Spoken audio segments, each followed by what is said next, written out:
Kalau dia pun kata perlukan masa untuk kaji dokumen, bila dah Tuan Zahid Ibrahim Enko dilantik oleh Datuk Seri Najib sebagai peguam dia yang baru, sebab dia dah gunakan Tasri Syafi'i dekat Mahkamah Tinggi, kalah. Dekat Mahkamah Rayuan, kalah. Maka dia cuba nak gunakan pendekatan lain sikit, dapatkan pandangan daripada Tuan Zahid, dan dia lantik dia punya Head of Council, Datuk Haji Hisham. Tapi bila Datuk Haji Hisham minta supaya dia diberi masa untuk baca dokumen, Mahkamah tak bagi. Dah lah tak bagi, terus hantar dia ke penjara, tuan-tuan. Dan kemudian dia minta kemukakan bukti. Bukti yang menunjukkan bahawa pendakwaan itu pun dah tak betul. Bukti yang menunjukkan Hakim Nazlan terlibat. Itu pun dia orang tak mau dengar, tuan-tuan. Maka akhirnya Datuk Seri Najib telah teraniaya. Jadi kerja kita kena beritahu dengan rakyat. Kita bukan nak supaya Datuk Seri Najib digugurkan kes dia. Kita cuma minta supaya dia diberikan keadilan. Bagilah bukti baru tu didengari oleh hakim-hakim yang adil. Betul tak betul? Kalau dia dapat dengar, tuan-tuan, saya yakin kes ini Datuk Seri Najib boleh lepas. Tapi dia orang akan spin. Macam Datuk Zahid kata, kalau kita kalah pilihan raya akan datang, maka bukan saya saja yang akan didakwa. Tok Mat, siap sedia, kamu akan didakwa. Siapa lagi? Wika Syong, Sarah Banan, Witness Warren. Kita semua akan didakwa. Maksud dia apa? Bukan maksud dia kita nak pilihan raya supaya kita dilepaskan daripada kes mahkamah. Tidak. Maksud dia, dah ada bukti kukuh. Bila dia orang memerintah saja, saudara, 13 ke 15 pemimpin Pakatan Harapan yang dah kena dakwa. Siva Rasa Rasya, Eric Paulsen, Hassan Karim, Tamrin Ghaffar, Rafizi Ramli, Tien Chua, Pang Likun, Lim Guan Eng, semua ambil kukuh. Kemudian apa dia buat? Dia lakukan selective prosecution. Dia pilih-pilih. Bila orang UMNO, dakwa. Orang UMNO, dia tengok dulu, kau sokong Mahathir tak? Kalau sokong Mahathir, tak payah dakwa. Lepas tu dia tengok, kau sokong Muhyiddin tak? Sokong Muhyiddin, tak payah dakwa. Itu sebab kita kena faham, bila pemimpin kita didakwa di mahkamah, tidak bererti pemimpin kita kotor. Tidak bererti pemimpin kita tak bersih. Kalau pemimpin kita ada yang tak didakwa, adakah itu bermakna mereka bersih? Belum tentu. Saya terus terang cakap, ada di kalangan yang tak didakwa, dia pun ada kes rasuah, tetapi dia awal-awal dah berjumpa dengan Mahathir. Dia awal-awal dah bantu Mahathir. Tarik orang kita, tuan-tuan, sokong, lompat parti. Betul tak tahu? Hari ini semua kaum ni dah tahu. Tahu kan? Perlu saya ceramah lagi? Tak payah. Betul tak? Jadi kita kena tahu, kalau kita nak pilih pemimpin, kita nak pemimpin walau didakwa, walau diugut, sama ada mereka gunakan SPRM, mereka gunakan polis, lembaga hasil dalam negeri, mereka tetap pertahankan parti kita. Ini pemimpin kita kena pertahankan. Tak kira lah dia didakwa ataupun tidak. Saudara, zaman PH ni kluster mahkamah bukan kluster yang hina. Kluster yang hina ialah kluster yang mementingkan diri sendiri kerana takut didakwa oleh SPRM, takut kena income tax, takut kena kes jenayah polis. Maka akhirnya mereka tunduk dengan musuh politik kita. Mereka membantu musuh kita. Ini kluster yang lebih hina daripada kluster mahkamah yang tidak tunduk dengan musuh, tuan-tuan. Ini kita kena betulkan mindsetting ahli-ahli kita. Dan saya yakin ahli dia akan umbi hari ini boleh menilai yang mana kaca, yang mana pemata. Betul? Selesai. Lepas ni pemilihan, saya tak payah nak kempen. Tuan-tuan tahu siapa yang perlu dipilih, siapa perlu dikeluarkan. Tetapi hari ini, Kalau ditakdirkan orang yang kita tak suka, kalau ditakdirkan orang yang kita tahu duri dalam daging, dicalonkan sebagai calon pilihan raya, saya nak beritahu satu. Apa jadi sekalipun, kita tetap pangkah mereka sekiranya mereka ni memegang ataupun bertanding menggunakan lambang daci. Wajib kita kena undi mereka. Wajib. Sebab tuan-tuan, sebab kita pun kena tahu presiden kita, kepimpinan kita, bila mereka membuat perhitungan sama ada nak meletakkan calon itu, bukan hanya soal kesetiaan dia ambil kira. Kalau kita letak orang yang setia tetapi last kali kursi itu pun hilang, tuan-tuan, apa gunanya? Betul tak? Setidak-tidaknya kursi tak hilang. Tetapi kalau lepas pilihan raya kita boleh membentuk kerajaan, orang yang sebelum ni lari pun dia akan patah balik. Betul tak betul? Kalau kita dah menang pilihan raya, ada 2-3 ekor pengkhianat ni kita bariskan jadi calon. Takkan dia bodoh nak lompat jadi parti pembangkang. Betul tak tuan-tuan? Tetapi nanti bila nak pilih menteri, sudah pastilah Perdana Menteri kita tahu yang mana perlu dilantik, yang mana tak perlu dilantik. Yang mana kalau lantik, last kali mesyuarat kabinet, semua rahsia-rahsia semua pergi ke kem musuh. Jadi kita kena berikan kepercayaan kepada kepimpinan kita. InsyaAllah mereka tahulah apa yang nak dibuat. Okey, ada soalan lain? Okey, last. Ada kawan dah minta last sebab makanan dah sejuk dia kata. Sebenarnya dia yang lapar tu tuan-tuan. Assalamualaikum warahmatullahi wabarakatuh. Waalaikumsalam.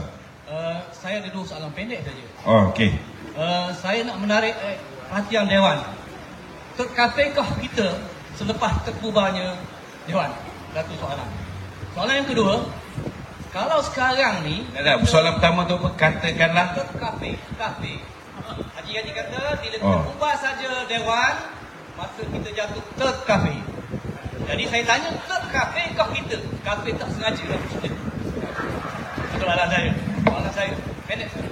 Yang kedua soalan saya, sekarang ni kita tahu Haji Hadi dah jelaskan tak ada kerjasama dan kita pun setuju bergerak dengan Solo. Itu yang terbaik.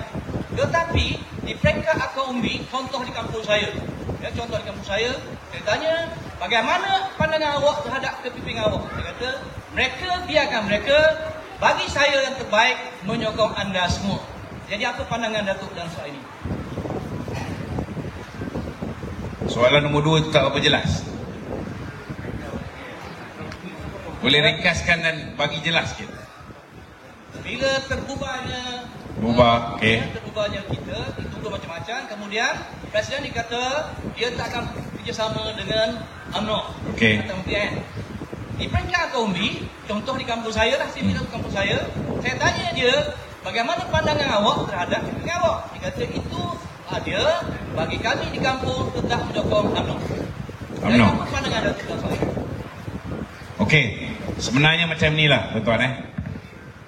Pertama sekali, sama ada orang tu kafir tak kafir, bukan kita yang boleh menentukannya. Kalau ada benda-benda yang UMNO buat yang jelas menunjukkan kita punya akidah ni telah terbatal, maka tak salah untuk Haji Hadi mengkafirkan kita. Tetapi tolonglah cari nas mana sekalipun, tak ada sebarang nas yang mengatakan kalau bubar parlimen maka orang tu jatuh kafir dengan nyata. Ada tak ada? Baik ayat Quran tak ada, hadis pun tak ada. Tak ada tuan-tuan. Mana ada? Zaman dulu parlimen pun tak ada tuan-tuan. Betul tak? Jadi mengarut. Dia bila dia nak menghalalkan hujah dia ni, secara ini masalah dia. Bila kita kata dia tunggang agama, dia marah. Kalau kamu memikirkan soal royalti minyak itu lebih daripada kepentingan menjalinkan ukhuwah Islamiah di kalangan 2 buah parti terbesar dalam negara ni, kamu letak prioriti royalti minyak, kamu letak prioriti harta berbanding dengan Islam, maka beranikan diri untuk berkata benar. Cakap pilihan kamu ialah dana politik. Pilihan kamu ialah royalti minyak, bukan ukhuwah dengan UMNO. Lebih baik dia cakap macam tu, orang boleh terima. Kedua, saya nak beritahu pendirian kawan-kawan kita kat PAS kat bawah ni, saya nak beritahu. PAS di bawah ni, rata-rata daripada mereka ni tuan-tuan, mereka jauh lebih selesa bekerjasama dengan UMNO kerana mereka tahu dengan UMNO hubungan ini jauh lebih ikhlas berbanding dengan hubungan dengan Bersatu. Kalau tak percaya, ini salah seorang rombongan saya tu pemimpin PAS tu. Dia bukan pemimpin lah, dia ahli PAS. Asri tu, Asri Janggut tuan-tuan, ingat tak Asri Janggut tu? Asri Janggut ni saudara dulu masa kes dekat Sungai Buloh ada banyak judi haram. Ingat lagi? Dia inilah yang mendedahkan tentang aktiviti judi haram. Dia ahli PAS lagi sampai hari ini. Tapi hari ini malam ni dia bersama dengan kita. Maknanya kalau di kalangan kita pun, saya yang hari-hari menjawab PAS ni pun, kita ada kawan-kawan PAS yang bersama dengan kita. Kita ada kawan-kawan PAS yang boleh fikir demi masa depan Islam, demi masa depan PAS itu sendiri. Lebih baik PAS bersama dengan UMNO berbanding dengan PAS bersama dengan Bersatu. Mereka boleh fikir tuan-tuan. Tapi nak buat macam mana? Ada beberapa orang kepimpinan, termasuklah Menteri Besar tuan-tuan, yang duk menghasut Tuan Guru Haji Hadi setiap hari. Tuan-tuan pun tahu hubungan dia rapat sejak dia menjadi Setpol lagi. Kebanyakan orang PAS ni pun ramai dah menyampah dah dengan Dr. Sam ni. Dan tak sabar-sabar nak tengok dia turun daripada jawatan Menteri Besar. Jadi jangan bimbang. Kalau berlaku pembubaran negeri Terengganu ni, bukan setakat orang UMNO takkan mengundi PAS. Orang PAS pun silap-silap kerana tak nak undi, tak nak Dr. Sam ni menjadi Menteri Besar. Silap-silap dengan PAS pun dia tak bagi undi tuan-tuan. Ini realiti. Tapi tak semualah yang mana masih lagi walak dia ataupun dia meletakkan taat setia dia kepada Presiden PAS. Yang ini kau kerat 18 pun dia tetap PAS. Tak apa, biarlah mereka dengan pendirian mereka. Tetapi tuan-tuan, tak mustahil. Selepas ini kalau orang lain menjadi Presiden PAS, selepas ini kalau ada pemimpin-pemimpin macam contohnya anak Tuan Guru Ni Aziz menjadi Presiden PAS, tak mustahil hubungan antara UMNO dengan PAS ini boleh dipulihkan. Silat-silat hari bulan, kalau nak fikir yang mengatakan bahawa UMNO ni punca perpecahan, saya nak beritahu UMNO bukan parti serpihan. UMNO adalah parti yang diwujudkan untuk menentang Malaysian Union oleh semua orang Melayu. Betul tak betul? Jadi kalau nak kata parti pemecah belah, adakah parti asal yang wujud itu pemecah belah, atau orang yang kecewa, dia keluar UMNO, dia buat parti serpihan, itu ialah pemecah belah.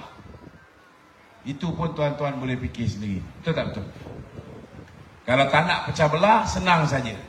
Bubarkan semua parti lain yang merupakan parti serpihan pada UMNO dulu, termasuklah PAS, termasuklah Bersatu, termasuklah PKR, termasuklah apa lagi, Parti Melayu Semangat Pembangunan dah tak ada.